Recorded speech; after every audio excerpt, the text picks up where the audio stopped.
with my own watch.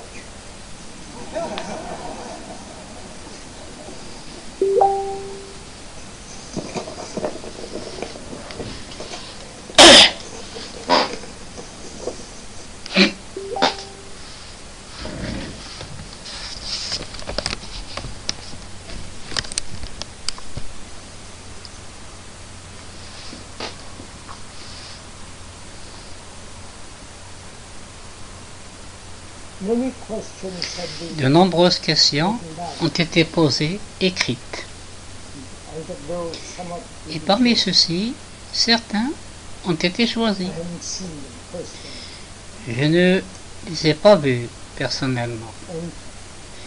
Et vous ne pouvez pas répondre à toutes ces questions. Il y a trop. Cela prendrait beaucoup de temps. Je pense qu'il faut se demander pourquoi on pose des questions. Et naturellement, il faut se poser des questions. Mais pourquoi posons-nous des questions? De qui attendons-nous une réponse?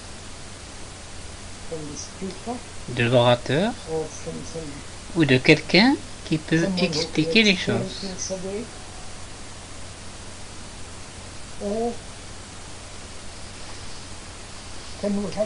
Ou pouvons-nous avoir un dialogue sur une question? Vous posez une question et l'orateur répond à cette question. Puis, vous répondez à la réponse de l'orateur. Puis, l'orateur répond à cette question. Donc, c'est comme jouer au tennis, dans les deux sens.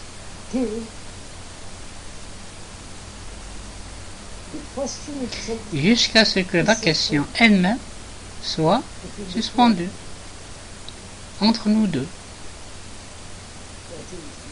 Autrement dit, vous posez une question, puis je réponds à cette question. Le haut-parleur. Ensuite, vous répondez à ma réponse. Et on continue comme ça jusqu'à ce que votre réponse et ma réponse n'aient plus d'activité. La question est donc en quelque sorte suspendue.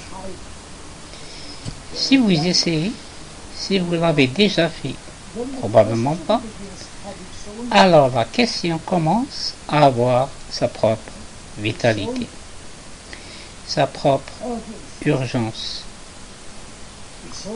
sa propre capacité à se répondre.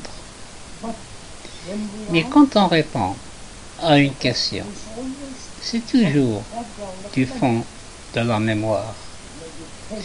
Cela peut être un préjugé, une sorte de conclusion, ou une certaine foi, et ainsi de suite. Alors, si on pouvait suspendre tout ça et regarde la question elle-même, laissez la question évoluer, grandir.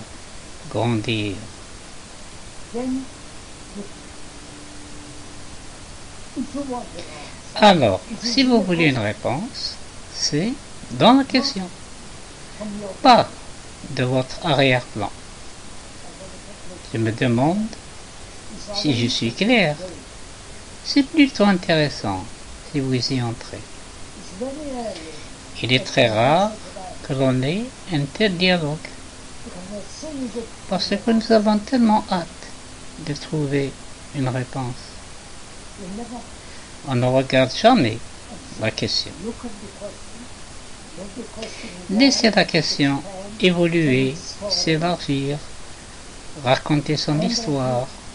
Et pendant que tu regardes la question, sans aucune déviation, pour ainsi dire, alors la question elle-même a un sens extraordinaire. Est-ce clair?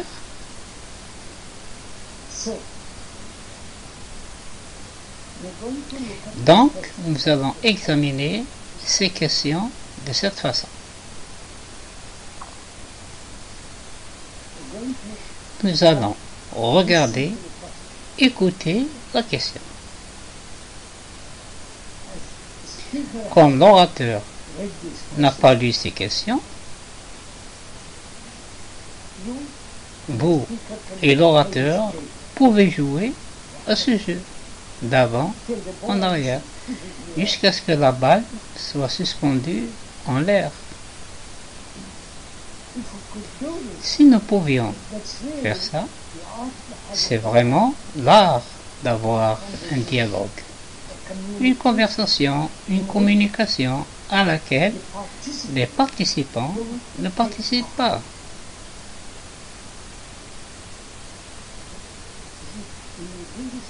Ferez-vous cela pour le plaisir? Alors, tu verras que la question commence à répondre.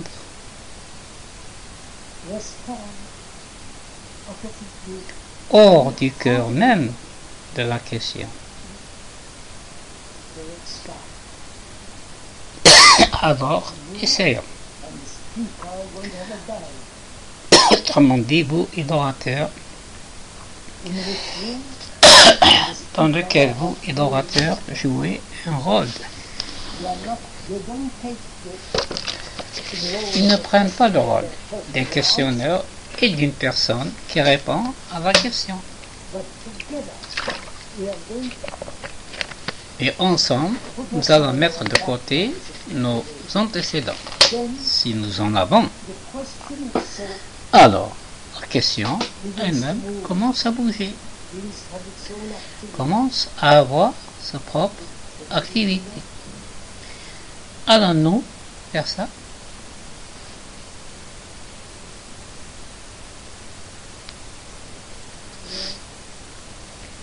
Tu sais, l'orateur, heureusement ou malheureusement, a parlé partout dans le monde, sauf derrière le rideau de fer ou rideau en bambou. Et des questions de toutes sortes lui sont posées. Et si l'orateur répond simplement de mémoire, alors ce n'est pas amusant pour lui. Ce sera comme un gramophone qui se répète.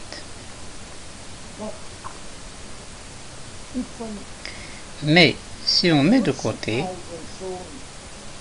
ses propres inclinations et tendances et ses propres connaissances acquises et regarde la question, et la personne qui pose la question regarde son visage, ses gestes, pourquoi il pose la question, quelle est l'expression sur son visage. Alors vous pouvez voir que c'est une question très très superficielle. Mettez juste, soit pour vous attraper, ou pour voir quelle serait votre réponse rapide, et ainsi de suite.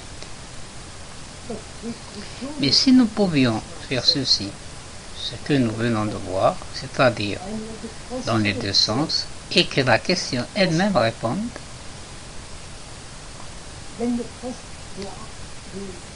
alors la réponse à la question devient extraordinairement significative. Droite, nous pouvons faire ça.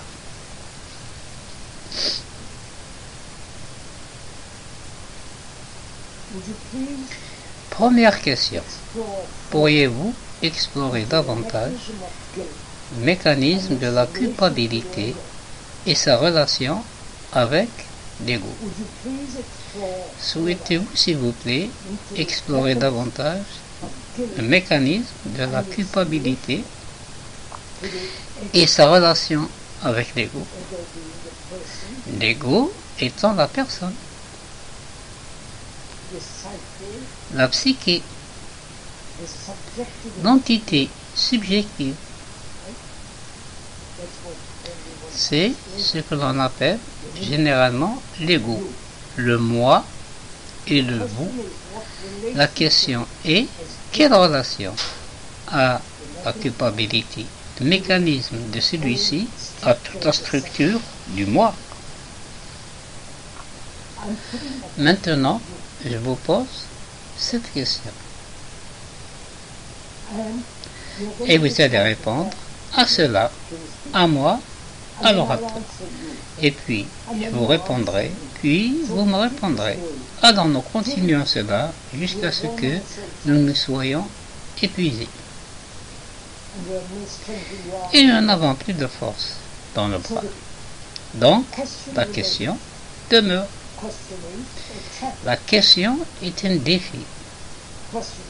La question est un problème auquel vous devez faire face et résoudre. Nous ne résolvons jamais la question parce que nous répondons toujours à partir de nos origines. Ok?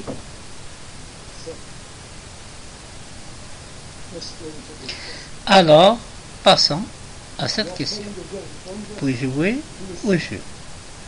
N'écoutez pas seulement. Alors, qu'est-ce que la culpabilité? Et quelle est sa relation avec l'ego? Toute la conscience de l'humanité, de l'homme, de la femme, etc. Qu'est-ce que la culpabilité? Pourquoi a-t-on cet énorme sentiment de culpabilité? Cela peut être très très superficiel ou très très profond,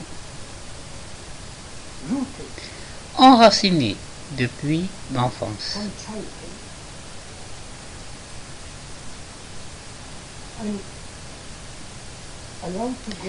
Et autorisé à grandir en vieillissant.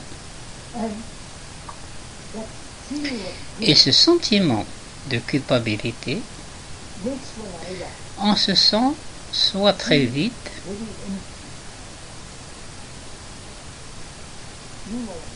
tu sais, tout ça vide.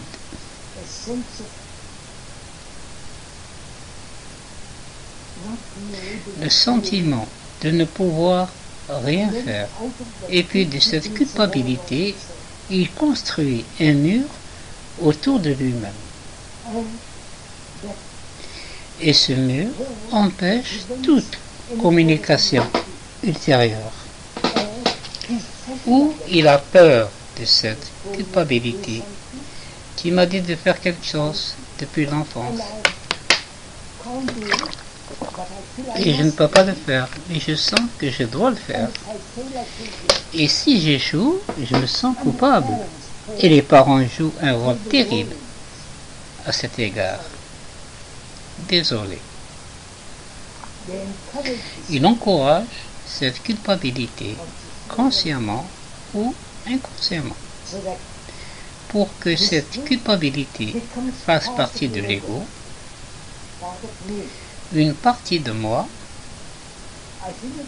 je pense que ce serait une erreur de poser la question. Quelle est la relation entre les deux? Vous comprenez comment la question évolue? Ce ne sont pas deux choses distinctes. C'est le résultat d'un sentiment de culpabilité avec d'autres facteurs qui constituent l'ego. Ce ne sont pas deux activités distinctes ou deux réactions distinctes. Donc, la culpabilité fait partie de la psyché, une partie de l'ego, une partie du moi. Maintenant, pourquoi ressent-on de la culpabilité? En dehors des gens qui te font culpabiliser et vous tenir dans cet état. Parce que c'est très pratique. Ils aiment intimider les gens et provoquer un sentiment de culpabilité, le sentiment que vous devez vous soumettre. Vous devez accepter Vous devez obéir, bien que vous vous révoltez contre cela. Vous le gardez sous terre et gardez votre culpabilité. Ok? Et d'autres facteurs composent l'ego. Le moi et culpabilité fait que l'on se sent terriblement seul. Ok? On se parle. Un sentiment de dépression. Et si cette culpabilité est très très profonde et forte, je ne peux pas le résoudre. Par conséquent, je viens à toi et dis s'il vous plaît, aidez-moi à surmonter cette culpabilité. Et puis tu imposes, si tu es patron, une autre réaction de culpabilité. Alors, ça continue.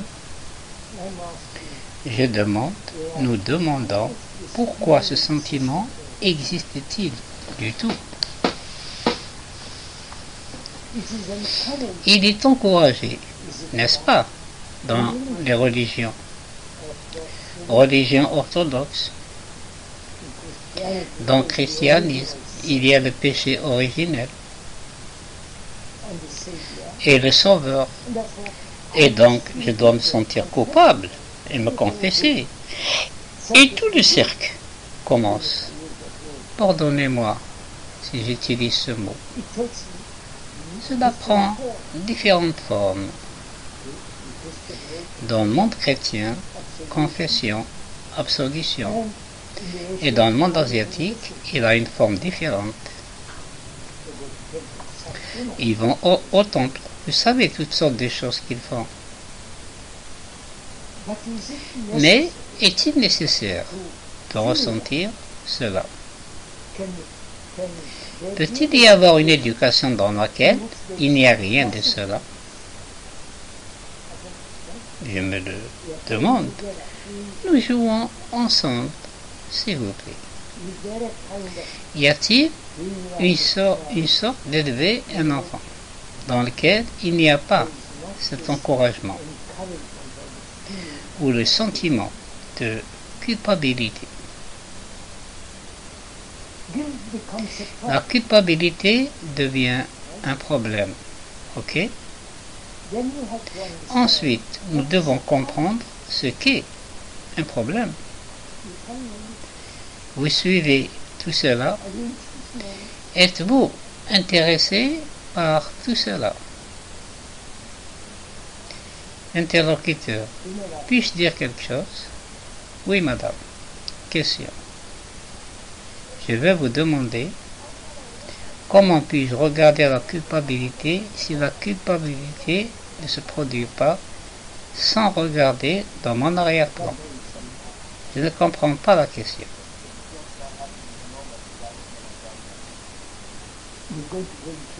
Nous allons y entrer dans une minute.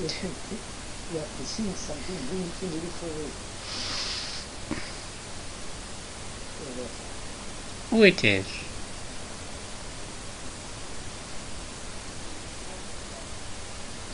Élever des enfants sans culpabilité. Qu'est-ce qu'un problème?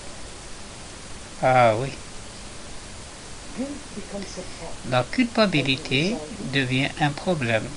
Comment le résoudre? Comment s'en remettre?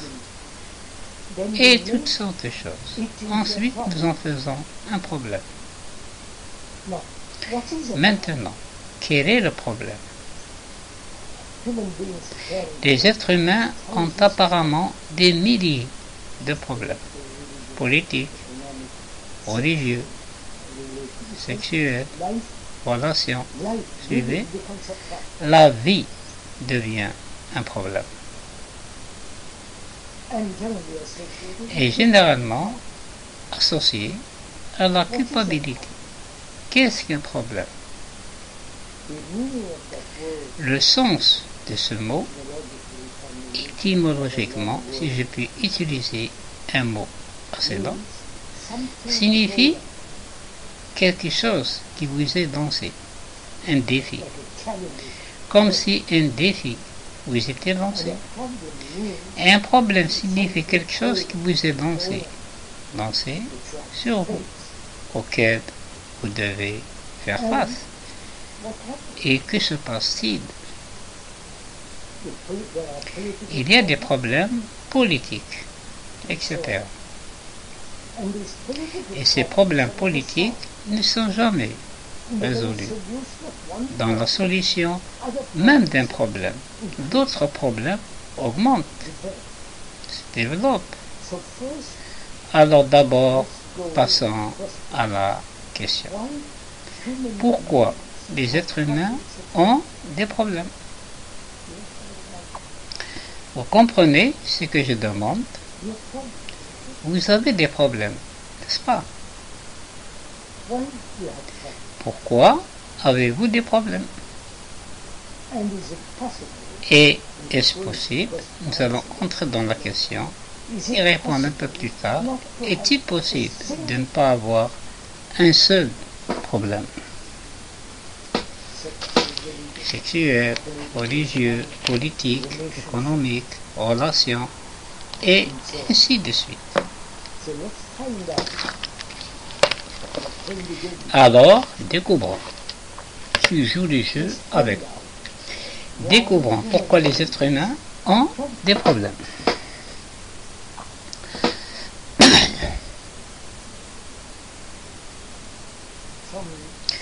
Dès l'enfance, quand un enfant va à l'école, l'écriture devient un problème pour lui. Ok? Lecture, orthographe, puis mathématiques, géographie, histoire, biologie, chimie, sciences, archéologie, et ainsi de suite.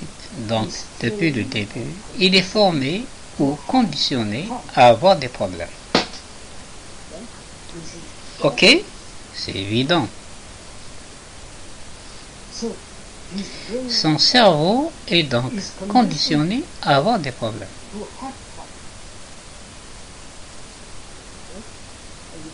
Ok? Jouez-vous au jeu? Et toute sa vie, depuis le moment où il est né, pratiquement jusqu'à sa mort, le cerveau continue de vivre dans des problèmes. Parce qu'il a été éduqué, cultivé. Et tout le système de comparaison, examen, récompense, punition, et ainsi de suite, tout ce qui a fait le cerveau pour non seulement recevoir des problèmes, mais aussi avoir ses propres problèmes. Il est conditionné de cette façon. Il ne peut donc jamais résoudre aucun problème. Alors, est-ce possible, depuis le tout début, ne pas donner des problèmes à l'enfant ou à nous-mêmes? Cela signifie que le cerveau peut-il être libre de sa condition à vivre avec des problèmes? Lorsque le cerveau est libre, il peut résoudre des problèmes, peu importe ce qu'ils sont. Sommes-nous ensemble là-dedans? Monsieur, comment allez-vous? Ne vous en faites pas. Non, je parle de cause organique. J'ai un cancer, supposons, et je meurs. Attendez, monsieur, vous n'êtes pas en train de mourir. N'apportez pas des théories, regardez, écoutez simplement. Vous voyez, nous devenons immédiatement théoriques. Ce n'est pas jouer à un jeu. Tu as le ballon devant toi, parlant du soleil, ou de la lune, ou de la mort, ou ceci, ou cela. Pardonnez-moi, monsieur. Alors, est-il possible d'avoir un cerveau qui n'a pas de problème, mais peut répondre aux problèmes? parce que j'ai des problèmes. Maintenant, est-ce possible? Car tant que tu as des problèmes, vous devez avoir le sentiment que vous devez avoir. Et si vous ne pouvez pas les résoudre, et nous continuons ainsi. Puis d'autres viennent nous aider. Et tout recommence sous une forme différente. Et une autre chose découle de cette question. Pourquoi cherchons-nous de l'aide? Essayez-vous de demander de l'aide à l'orateur? Soyons un peu honnêtes à ce sujet. Essayez-vous de lui demander de l'aide et il dit désolé, je ne vous aide pas. C'est terrible de demander l'aide d'un autre psychologiquement pour les états subjectifs. Nous demandons de l'aide depuis des milliers d'années.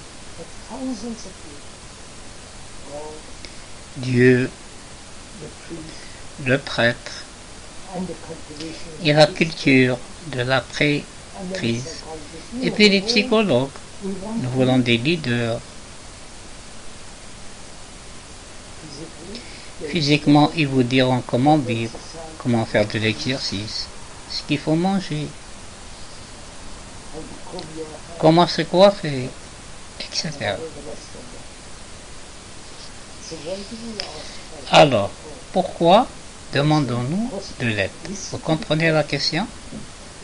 Écoute la question, c'est-à-dire entrer dans le mécanisme,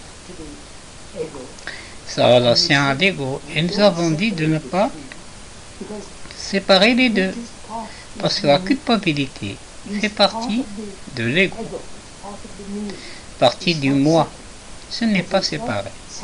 Ce n'est donc pas quelque chose de lié, c'est là.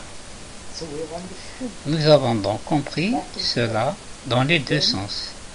Ensuite, nous avons dit pourquoi avons-nous des problèmes? Les problèmes existent depuis l'enfance, de l'enfant qui va à l'école. Il est éduqué pour avoir des problèmes.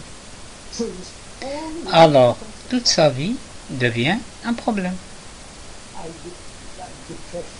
Dépression, anxiété, etc. Et je vais en demander un autre, ce qui signifie que je demande l'aide d'un autre, et l'autre, c'est moi. Il a ses problèmes. Il est déprimé, il se sent seul. Et il veut être un gourou, mais pauvre type, il ne peut pas. Ok? Il brûle de sa propre importance ou avec ses propres connaissances. Donc, l'autre, c'est toi.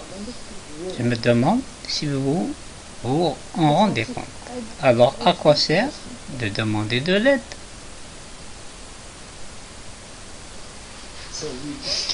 Alors, on découvre dans l'enquête ou l'exploration de la question.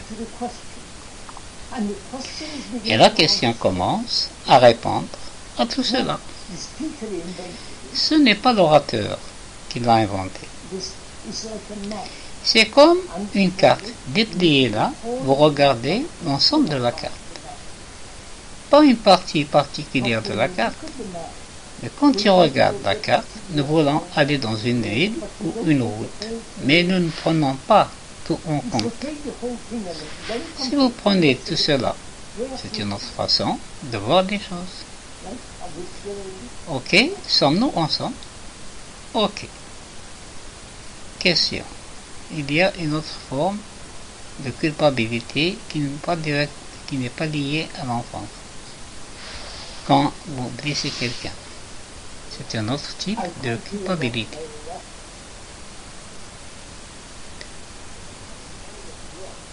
Il y a un autre type de culpabilité qui est dû